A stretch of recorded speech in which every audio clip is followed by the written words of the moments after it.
Bonjour, je m'appelle Frédéric Gontier, je suis professeur de sciences politiques à Sciences Po Grenoble et rattaché à l'équipe gouvernance de l'UMR Pacte.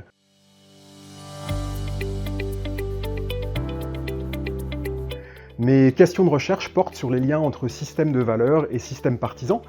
La question que je me pose est celle de savoir si la façon dont les individus organisent leurs croyances, notamment leurs croyances politiques, a quelque chose à voir avec la façon dont les partis organisent les idées et la compétition politique autour des idées.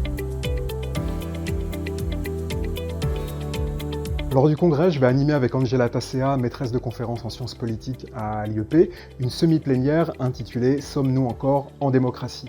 Le point de départ est le constat d'une crise de la démocratie électorale et de la représentation. C'est un constat qui n'est pas nouveau, mais dont on trouve aujourd'hui trace, par exemple sous la forme du narratif médiatique de la fatigue démocratique. Et on a voulu, dans des temps de débat, avec la semi-plénière, interroger ce narratif qui nous semble discutable pour plusieurs raisons. D'abord parce que la démocratie est un concept controversé qui renvoie à plusieurs manières très différentes de faire démocratie. Ensuite parce que le narratif de la fatigue démocratique va souvent de pair avec l'idée d'une perte de vitesse des valeurs démocratiques ou d'une montée en puissance des alternatives autoritaires, ce qui est empiriquement très discutable.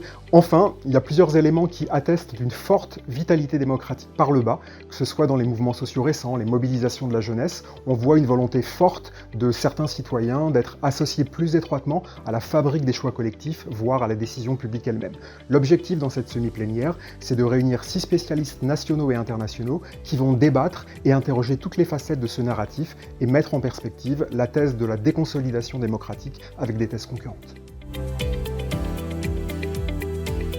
Quand on joue à domicile, les enjeux réputationnels sont particulièrement forts. On espère pouvoir montrer lors du congrès que Grenoble n'est pas qu'une signature culinaire ou une signature climatique, mais aussi un site avec des dynamiques scientifiques fortes qui rayonnent à l'international, autour des enquêtes électorales, autour des enquêtes internationales et plus largement autour des recompositions du lien entre gouvernants et gouvernés dans un contexte de transformation du rapport à la démocratie.